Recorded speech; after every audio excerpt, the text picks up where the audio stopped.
ating hotel kasi nakakaawa po si Mrs. na gambalain. Mahimbing, mahimbing na po yung tulog ni Mrs. Kaya medyo dito na lang po tayo sa lobby ng hotel. Nagpaalam na lang po tayo dito sa Jaguar na magbibideo lang tayo. Pumayag naman. Naririnig niyo po ba yung ingay ng iba? Okay. Pag-usapan po natin ngayon, ito po, nakakatuwa po si BBM para ipakita po yung proof of life. Nag-exercise, nag-jumping jack si BBM doon po sa press con, no? Para ipakita niya po na siya po ay buhay na buhay at wala pong walang anong tawag doon? Proof of life nga, no?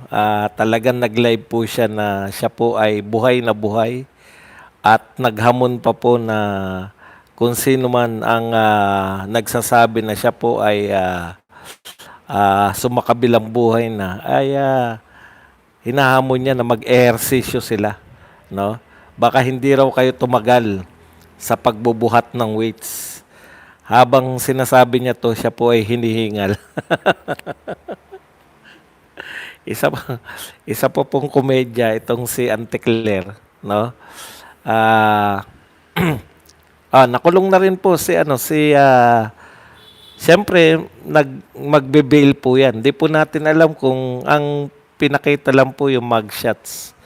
Pero malamang sa malamang kasi sumuko naman siya, magbe-bail po 'yan. Huwag po kayong mag-alala. Kahit po napakarami pala. Napakaraming ikinaso sa kanya ng mga tao. Okay, pag-usapan din po natin, eto pong, huwag kayong mag-alala, libel case lang yan. Hindi naman po, hindi, hindi naman po yan kasing bibigat ng mga ano yan, yung plunder, hindi po yan. Yan po ay fianceable ika nga. Putya, mas mabigat pa yung kaso ni Franz Castro eh. Kita nyo nga si Franz Castro hanggang ngayon laya pa. Huwag nyo pong masyadong mag-alala kay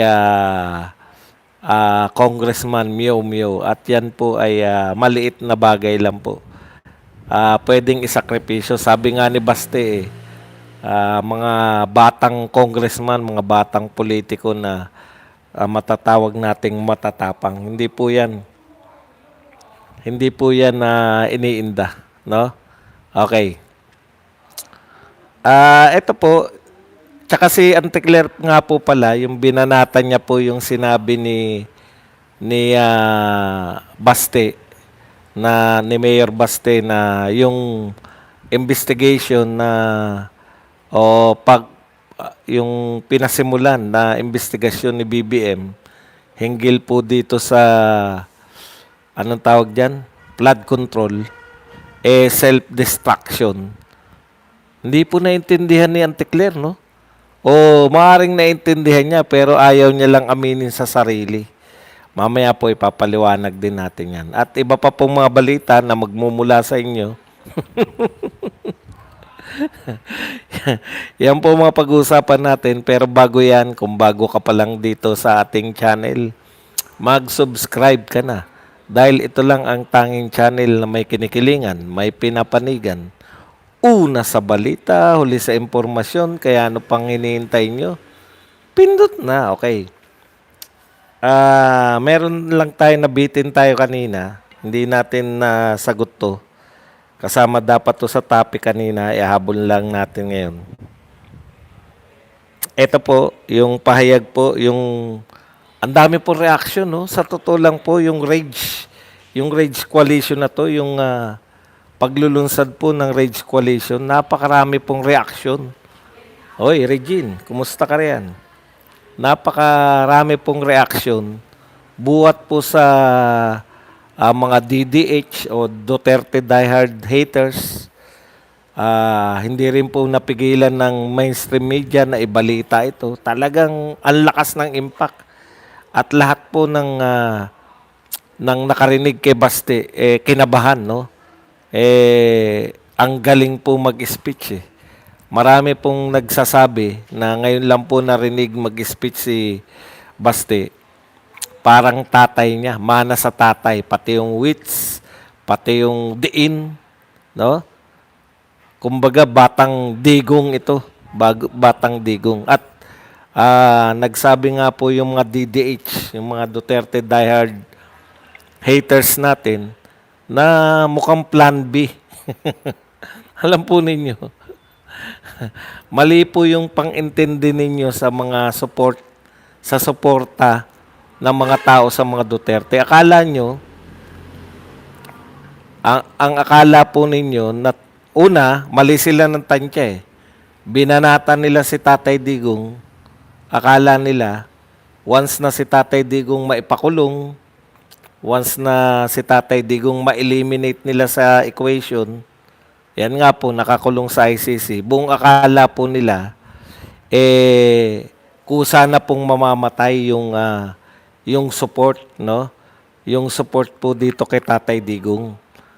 Hindi po nila naunawaan na yung suporta kay Tatay Digong, beyond po, no? Doon po sa physical na katawan. Kasi nakita po nila eh.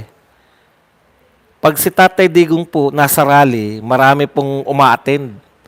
Alam niyo po, yung mga rally nila Tatay Digong, ilang beses po sa Bulacan, pinigilan, sa Tacloban, ginagawan po nila ng paraan, no, na wag makapag-rally si Tatay Digong, no? Hindi makapagsalita sa mga tao kasi ang lakas po talaga eh. Ang lakas po talaga ni Tatay Digong sa mga tao. Ngayon, ang buong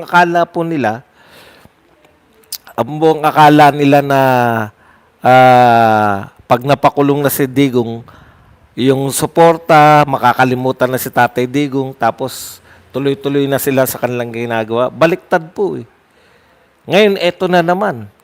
Pinuruhan nila si Sara Duterte na lalong lumakas buhat nung pinakulong nila si Tatay Digong. Kumbaga, iba po yung ine-expect nila. Iba po yung epekto. Hindi po to yung ine-expect nila na epekto. Yung pong once na napakulong si Tatay Digong, mawawala na po sa eksena rin si BP Sara, makakalimutan na rin. Hindi po. No? Talagang tinulak ng tao na, BP Sara, pamunuan mo kami para magkaroon naman ng pag-asa yung Pilipinas. No? Yan talaga yung kitang-kita natin eh, na naging epekto niyan. Ngayon naman, talagang all out sila para hindi makatakbo si BP Sara. Kasi once na makatakbo, once po na makatakbo, wala na. Pero ito po, nakita po natin, hindi pa po nila napapabagsak yung popularidad ni BP Sara, hindi pa po nila naaawat yung pagtakbo ni BP Sara, plan B. Yung salita pong plan B, hindi po atin yan Hindi po natin sinasabi na sa Baste ay plan B lang. Ang sinasabi po natin, Duterte pa rin po ang iboboto naming mga Duterte supporters. Hindi po kami, alimbawa po, si BP Sara, worst comes to worst, hindi na po pinayagan ng impeachment court, no? Siya po ay guilty sa akusasyon. Halimbawa po, matagal na po namin sinasabi, ano ngayon? Meron pa pong ibang Duterte. Ang masakit pa nito para sa kampo nila, sa mga Duterte haters, nakita po ngayon ng mga Pilipino yung natatagong galing ng mayor ng Davao City, kasalukuyang mayor. Kakaiba po to, no? Iba siya yung speech talaga sa akin, talagang ano yan eh. Ang malaking bagay po yan sa mga presidentiables at sa mga politiko. Kaya sana ang susunod na hakbang na ni Mayor Baste, kaya na ng ibang Duterte ang pamunuan yung yung Davao eh. O kaya, kung ayaw talaga nilang bitawan yung Davao, si Congressman Pulong na lang, di ba? Pwede po si Congressman Pulong dyan na mamuno ng Davao. Para si si Senator Baste na number one, ha? Imaginein po ninyo, ganun po kalupit yung Baste Duterte. Number one sa survey ng mga senatoriables. Kaya mahirap po talagang tibagin eh. Pag nag-number one pa po si Baste, ngayon, tatlong sunod-sunod na eleksyon pang Senado, number one po yung mga Duterte. Diba? Number one si Robin, number one si Bongo. Ngayon, magna-number one po si Baste Duterte. Kaya, wasak na wasak yung pangarap nitong mga tukmol. Okay, gusto ko lang ipunto rito, ito po kasi yung sabi nila. Oh. Dahil sa takot nila dito sa Rage Coalition, binabanatan po nila yan. DDS launch the Rage Coalition, Reform Alliance for Good Governance and Accountability. Ito po ang tanong ng mga Duterte haters. Saan bandang good governance? Kay Baste, Bongo, Robin Padilla, Mike Defensor, Vic Rodriguez, at iba pang sumali sa kanila? Yan po ang tanong, no? Saan daw ba yung good governance? Ako na po sasagot.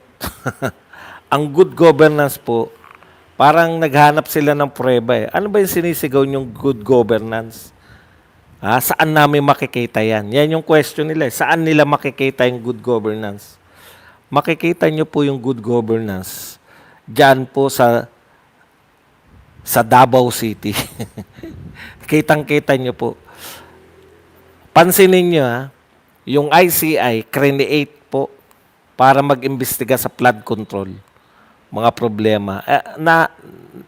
Hindi ko po masabi kung naaawa ko sa ICI o magagalit o maaawa. Kasi ang una nilang pinunteriyahan talaga, no?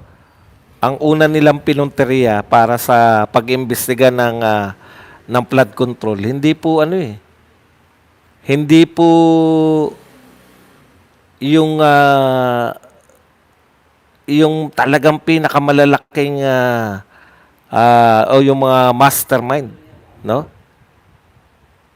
Yung mastermind po ng flood control ang pinuntaryan nila, kundi Davao City. Pumunta po riyan yung mga ICI, pumunta si DPWH Secretary Dison ba? Hison. Nakalimutan na bigla. Nagpunta.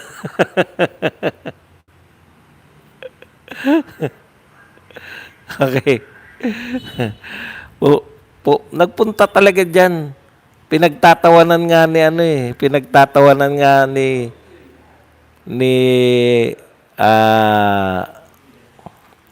anong pangalan nito? Ni Baste dahil wala silang nakita eh. Di ba? Wala silang nakita na issue sa flood control sa Davao. May resibo. Sabi nga, trinabaho, walang problema sa flood control. Kaya nakakaawa din eh. Di ba? Kasi, bakit hindi ka nga maawa eh? Wala silang mahanap na gagamba. Actually, nasira yung political career. Ito real talk dyan po nawarak yung political career ng mayor ng Baguio City. Before po itong pag-ICI niya, isa po yan sa kinikilala, parang si Ping Lacson, kinikilala ng mga anti-corruption, no? State gurgur talaga. Comment to pag nga po kung gurgur talaga o pag hindi naman po mag-one lang po kayo. Walang nagko-comment. Naku, anyari. Nasaan ka ngayon? Bakit mag-rewind? Bad signal, boss.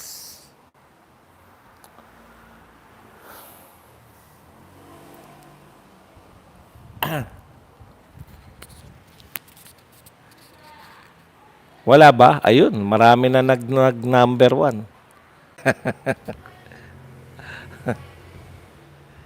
Pasensya na kayo, talagang gano'n. Wala tayo sa sariling sikap as setup eh. Nakaw-nakaw lang po tayo ng time. Okay, puntahan na po natin yung mga bagong balita. Ito po, nakakatawa po si BBM. President Marcos dares critics come exercise with me. Okay. Alam po ninyo, dalawa po yung nakikita natin dito, no? Tama po yun. Ako naniniwala ko si BBM naroon sa Bataan, no? Naniniw naniniwala ako na nasa siya po yung nag-appear sa Pampanga, no? Ang problema, ito question natin no? Bakit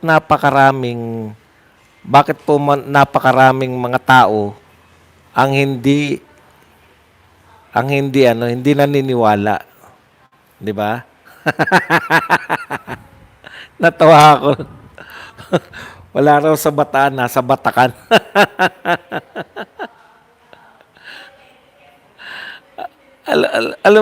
Alam niyo sa totoo lang, nakakaawa din no? Nagsisikap ka naman. Nagsisikap ka naman na anong tawag diyan? Na magpakita. Ganun na po kalala.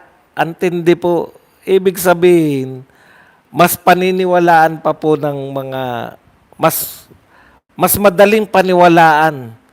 Alam niyo, Mr. President, sa tagal, sa dami po ng mga nasabi ninyo na hindi nagkatotoo. Di ba? Sa dami ng pambubudol.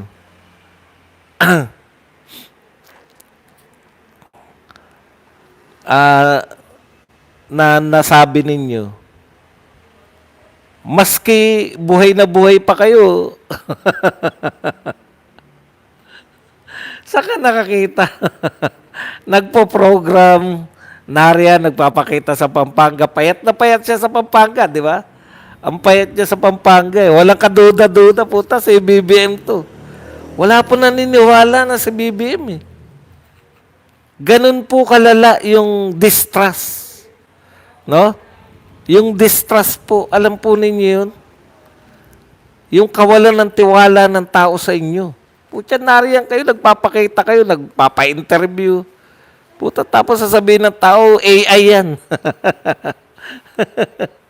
Yun talaga yun. No? Yun talaga yung malaking problema nyo, Mr. President. Hindi po yung buhay ba kayo o hindi. Buhay na buhay po kayo, pero pinaghihinalaan lahat po ng gawin ninyo, lahat ng sabihin nyo, wala po naniniwala. Kahit po mga recent na sinasabi nyo, kabaliktaran ng katotohanan eh. Walang krisis, maya-maya, magdideklara kayo ng emergency. Gusto ninyo o ayaw nyong ma-impeach si BP Sara, tapos yung anak mo, number 1 sa pagpirma kay BP Sara, na ma-impeach. Gusto mo ng unity, pero tuloy ang impeachment kay BP Sara. Gusto nyo ng magkaisa tayo. Oh. Ano pa, yung pagiging vlogger po ninyo na binabanatan nyo na naman yung mga magnanakaw ng langis. Hindi ko alam kung indirectly, bakit tayo nyo po sabihin na kayong mga oil companies na sobrang magsamantala? Bakit yung hoarder? Sino po ba yung sinasabi nyo hoarders? Yung mga taong may tangke? Ibig sabihin, meron silang lalagyan? At nung mura pa yung langis, bumili sila ng mas marami? Yun po ba ang may kasalanan kaya mataas ang presyo? Pucha, kalokohan. Kalokohan po yan, Mr. President.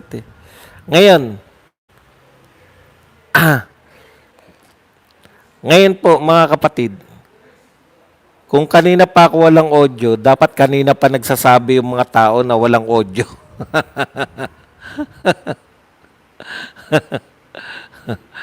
Ngayon po, Mr. President, para saan po yung pagja-jumping jack nyo? Ang problema po namin, alam niyo po si Tatay Digong, hindi naman po, ang ganda na ng ginagawa ni Tatay Digong, ha? May build siya, meron siyang war on drugs, war on criminality. Napakaganda po. 90% po mumuno. Yan po ang good governance na sinasabi ng coalition. Good governance. Asan daw ang good governance? Nasa Davao at sa 90% na rating ni Tatay Digong. Yan po ang good governance. O punta tayo rito kay BBM. Alam niyo, nakakahiya po, Mr. President. Ginagawa niyong komiko ang sarili niyo. Bakit nagre-react kayo diyan kayo nagre-react? Yung pinakamababaw, yung proof of life, yan po yung pinag-reactan nyo. Samantalang ang dami pong batiko sa inyo. Di ba? Hindi lang naman binabatikas kayo dahil kayo ay kino-question yung kung kayo ba ay patay pa o buhay pa eh. Patay na o buhay pa eh. Hindi po lang naman yun eh. Ano-ano bang binabatiko sa inyo? Eto po, hindi akin to, binabatikos po to. Ano ang binabatiko sa inyo? Una, kayo po ay sangkot dyan sa lintik na nakuha na yan. Kayo po, bintang po. Ano po ang bintang sa inyo? Kayo po ay tumatanggap ng maleta. Bakit hindi po yun yung sagutin ninyo? Bakit kayo nag-exercise? Ikalawa, hindi nyo kayang tugunan yung suliranin natin sa oil crisis. Oh. Binatikos din kayo dun eh. Namili lang kayo ng babatikos. Namili lang kayo ng obvious naman na fake news. Obvious po yan na fake news. Yung kayo ay dead ball na. Tapos yan po yung sinagot ninyo. Ako naniniwala ko yun fake news, pero hindi po yan kasalanan ng mga naniwalang mga Pilipino na kayo ay maluba ang kalagayan nyo. Bakit? Namayat kayo. Tapos, imbes na katiwa-tiwala po yung sagot ninyo wala pong tao na biglang papayat ng sobra nang walang malubhang karamdaman. Kahit po sabihin nyo, nagje-jeta kayo, diet. Hindi nga diet sinabi nyo. Alam nyo sabi niya, ayoko na kasing tumaba, kaya payat ako. Puta, sino ba may gustong tumaba? Sino ba gustong tumaba? Puta, ako rin, ayoko rin tumaba. Ang taba ko. Hindi ba? Hindi po yan sasabihin mo lang na, kaya ako payat dahil ayokong tumaba. Ang tagal ko na pong gustong ayaw tumaba. Puta, bataba pa rin. At isa pa, nag-i-enjoy nga kayo sa fake news eh. Sa totoo lang. Ito po yung mahiwagang philosophical. To confuse the enemy, first confuse yourself. Ito raw po ang philosophy na gumagabay kay BBM. Ayon po dito sa patawan na to. Yan. Siya po ipinagpalagay na si Bong Getchu, The Art of War. To confuse the enemy, first confuse yourself. If you have no idea what you are doing, your enemies don't either. Di ba? Ang ganda sabi. To confuse the enemy, para po malito ang mga kalaban. Lituhin mo muna ang sarili mo. At pag nalito mo na ang sarili mo, liton-lito ka na, Pati yung kalaban mo, malilito na rin. Ang galing. Ang galing ng pilosopo, eh, no? Ng filosofiya.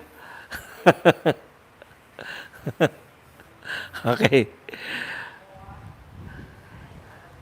Para mo makompuse ang iyong kalaban, i-compuse mo ang sarili mo. Pag na-compuse mo na sarili mo, hindi mo na alam ang ginagawa mo, mako-confuse na rin ang kalaban mo. Kasi, puta, anong ginagawa nito? Okay. Ano pa po?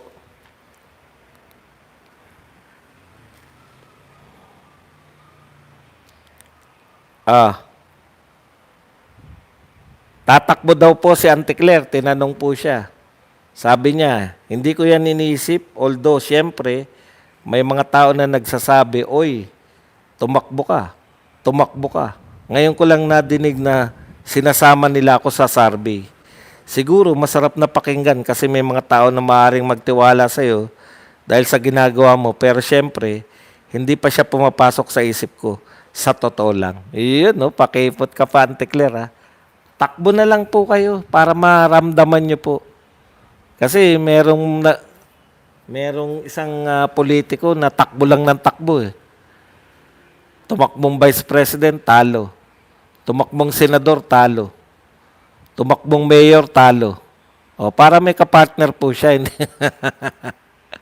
Pag kayo, Auntie Claire, tumakbo, hindi na lang siya. Kasi ang lakas na ng kantsaw sa kanya ng mga Duterte supporters na talunan siya, eh. Ngayon, pag tumakbo ka, Auntie Claire, mas malakas kang kakantsawan na talunan ka. Mas asar sa'yo yung tao kaysa kay Trillanes. Okay. Ano pa ba? Yung latest na nga po, dito na po tayo. Ay, teka, isa na lang. Ayun. Yung latest na nga po, ito na nga po yung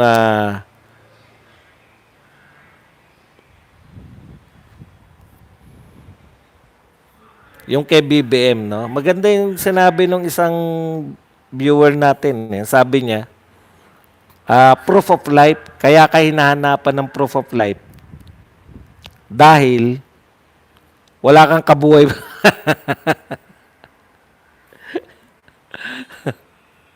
Ano na nga yung sinabi?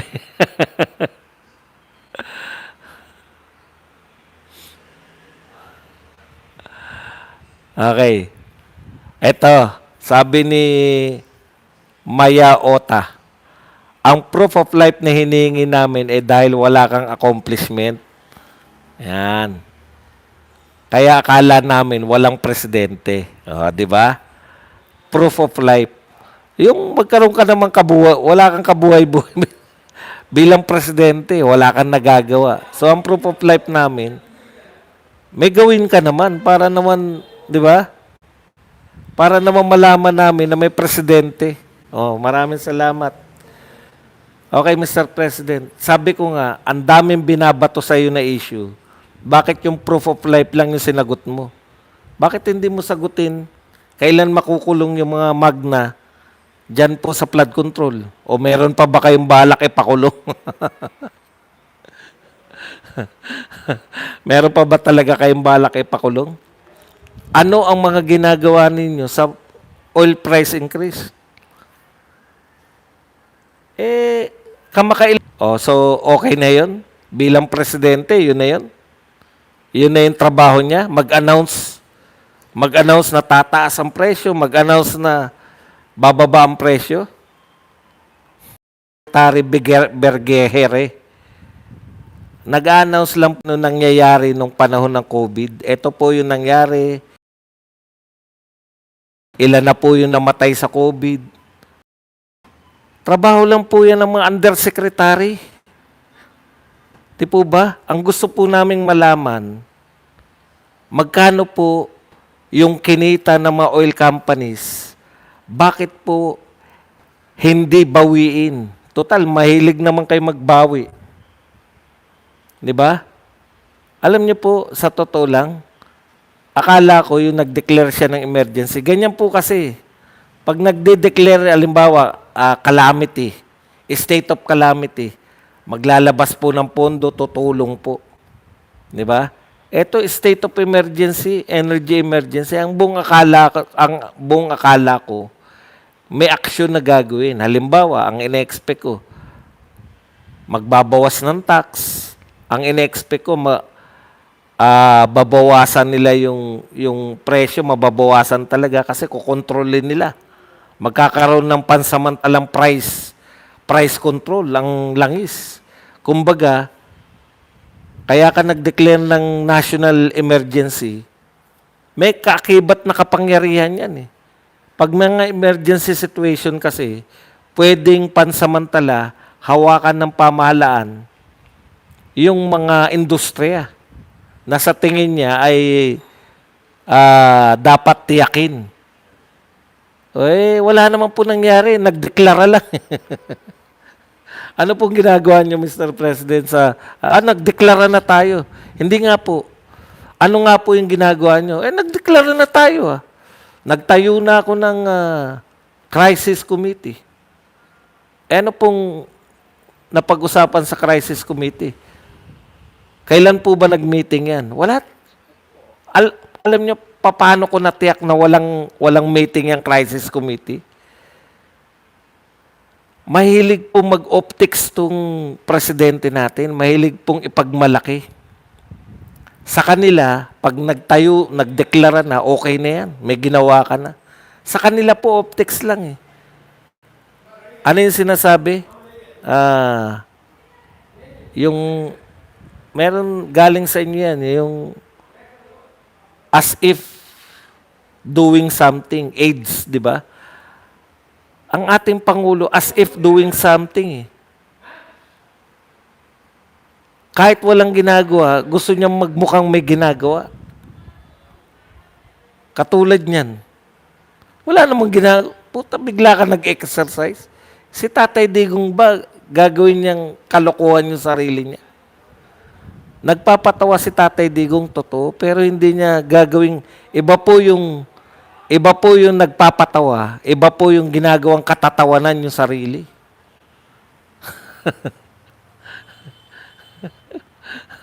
Si Tatay Digong, nagpapatawa kaya tayo natatawa. Si BBM, ginagawang katawa-tawa yung sarili kaya pinagtatawanan natin. Iba po yung natatawa tayo sa pinagtatawanan. Di ba? Nung una nyo po napanood dyan na si BBM, alam nyo kung anong pumasok sa utak ko? Sa dami po ng fake news na lumalaganap, nung una ko po nakita na nag-jumping jack si BBM, sabi ko sa sarili ko, putya, AI to. Kasi hindi ko po maiisip na gagawin na isang matinong Pilipino.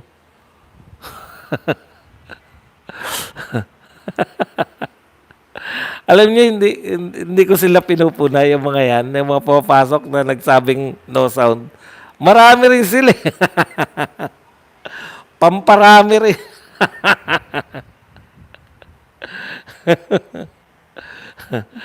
Ay, wag po kayong mag-alala kung bakit mga ganyan lang po yung nanonood sa atin, mga 480 lang. Kasi po, ganun talaga eh. Nasa ibang bansa ka, yung mga napapadala ng mga viewers mo ng mga pasabi. Anong tawag doon? Notification. Hindi naman ako naniniwala. Sabi ko nga, natutuwa ako dahil ang dami na nilang pumapasok kada live ko eh. Ang daming pumapasok, sasabihin lang, walang sounds eh. Alam ko po kung totoo eh. Kasi pag totoo po, lahat kayo magsasalita, no audio, no sounds. Ganun. Okay, balik na tayo rito kay BBM. Hindi po ba napaka-katawa-tawa talaga? No? Katawa-tawa talaga na yung iba po yung nakakatawa, magaling magpatawa, at katawa-tawa. Yan po, katawa-tawa yan. Puta, kala ko nga AI yan. Puta, ano na naman to? Tanim fake news na naman. Tanim fake news na naman to. Asa na si ano? Sana po si... Minsan lang nagpakita. Si Dave Gomez, minsan lang nagpakita po siya. Nagtapang-tapangan pa eh. Papakulong ko kayo, hindi namin kayo palalagpasin.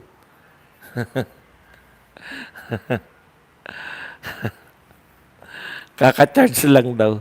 Okay, punta na po tayo rito kay Auntie Claire. Yung bagong sinabi. Alam mo, sinasadya niya manlito o siya mismo nalito? Sabi ni Auntie Claire, tinawag ni PCOU si Claire Castro na kakaiba ang pananaw ni Davao City Mayor Baste Duterte na isang munong self-destruction lamang ang investigasyon sa maanumalyang flood control project. Dito po kasi yung yung sinabi po ni Baste na nanahimik lang siya nung nagpapaimbestiga si Marcos ng sa flood control. Kasi nga, bakit mo naman pipigilan yung kalaban mo? Ito yung katwiran ito yung katwiran niya. Bakit mo pipigilan yung kalaban mo na mag-self-destruct, di ba? Ngayon, hindi na unawaan ni Auntie Claire. Auntie Claire, papaunawa ko po sa inyo. Bakit siya self-destructing? Bakit self-destruction yung pagpapaimbestiga? Hindi po yung layunin. No? Maganda yung layunin eh. Parang yung layunin mo magtayo ng 1 million. 1 million na pabahay taon-taon. 6 million sa loob ng 6 na taon. Babatikusin mo ba yun? Layunin niya, target niya na magtayo ng 1 million pabahay. Yung target mo o pangarap mo, pangarap mo maging 20 pesos ang bigas, sino po ang tatanggi ron? 'Di ba? Kaya lang, kung hindi mo naman pala kaya, yun po ang masakit. Hindi mo naman pala kaya, di ba nakakahiya? From 1 million a year, pinagmamalaking magtatayo ng pabahay. Alam niyo, posible yun eh. Pwede po yun. Yung sinasabi niya ni BBM. Kasi ang kwenta niya, yung pagpasok ng foreign investors. Ang basehan niya, yung pumapasok na foreign investment sa panahon ni Tatay Digong. So kung itong investment na pumapasok kay Tatay Digong, i-convert niya instead ng mga tulay, instead ng mga kalsada, instead ng mga airport at iba pa, ang daming pumasok na foreign investor eh, panahon ni Tatay Digong. Imbes po na tulay, same as Digong, para maiba, pabahay naman. Posible ba yun, Badong, na kaya ba yung 1 million talaga? Oo. Sa tindi po ng pumasok na investors nung panahon ni Digong, kaya talaga yun. Ang problema, unti-unti po naglaya. Bukod sa wala nang pumapasok na investor, naglayasan pa po yung mga may investor na rito. Yung may investment na rito, nagsilayasan pa nung panahon ni BBM. Kaya talagang hindi matutuloy hanggang sa 1 million naging 300,000 na lang. Buong 6 na taon, 300,000. So napakalaki po ng... At yung 300,000 na yun, mukhang hindi pa po yun matutupad kasi hindi naman pinopondohan eh.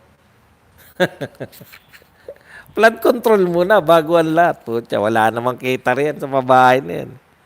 Meron man, maliitan lang. Yung flood control, sagana yun.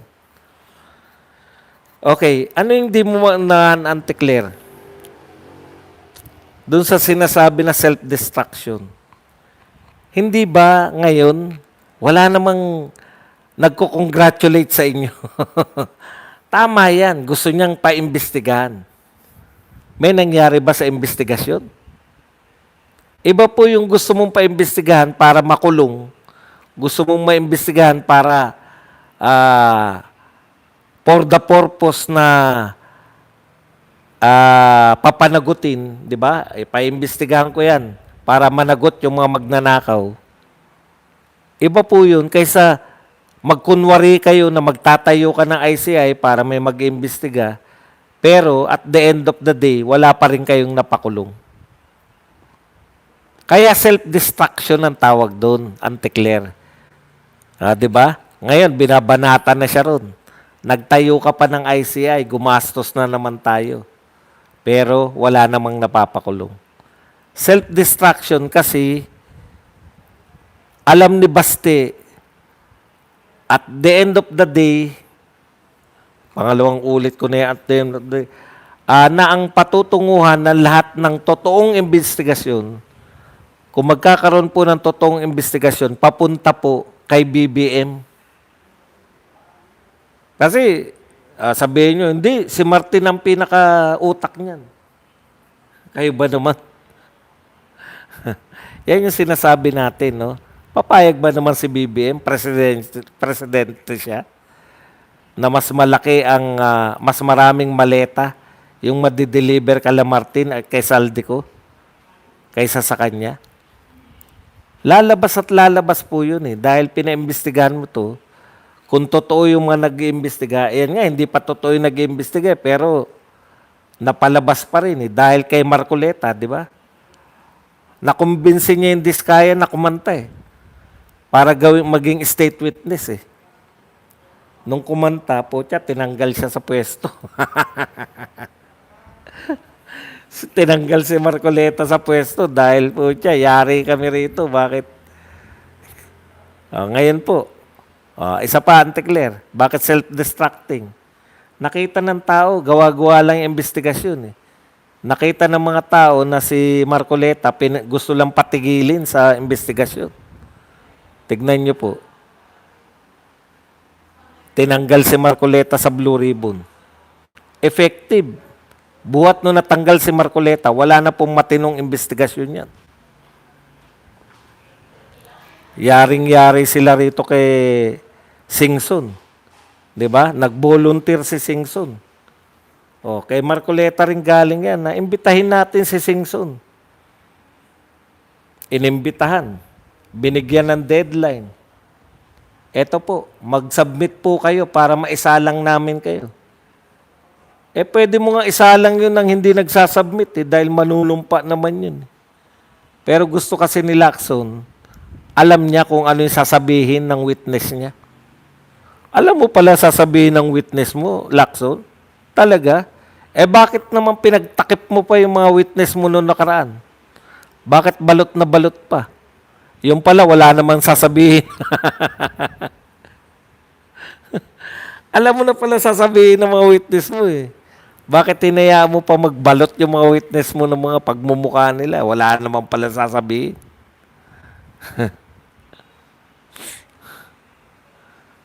Opo, pinaglalaruan lang talaga tayo. At very obvious po yan. Yung ginagawa nila sa atin. Okay, anti-clear. Self-destruction talaga yan. Dahil sa tingin ng lahat ng Pilipino ngayon, yung mga investigasyon lang na walang resulta, lokohan. Self-destruction yan dahil magmula ngayon, lahat ng mga deklarasyon ni BBM, ihalin tulad, parang ICI lang yan. Magdeklara lang kayo para mukhang may ginagawa. Yan po yung kontribusyon ng ICI. Nalantad po na yung gobyerno na to gagawin ng lahat para mukhang may ginagawa. Pero sa totoo, wala naman. O isa pa, paano nyo po sasagutin, Mr. President, na si Malutikia, yung sinasabi niya na bakit ang acting president ay si Recto, samantalang may vice president tayo. Kung hindi po kaya ng presidente, malinaw po yan sa konstitusyon, dapat yung vice president. Ngayon, nagpakita kayo sa tagal ng panahon na hindi kayo nagpapakita. Pucha, ine-expect nyo na hindi ko questionin. Di ba dapat kung nagpakita na, okay na, wala nang question? Puta, nagpakita na kayo, kino-question pa eh. Baka AI lang yung nagpakita eh. Yan po ang malaking problema ni BBM. No, yung kanyang trust. Yung trust po sa kanya ng mamamayang Pilipino, wala na po talaga. Okay mga kapatid,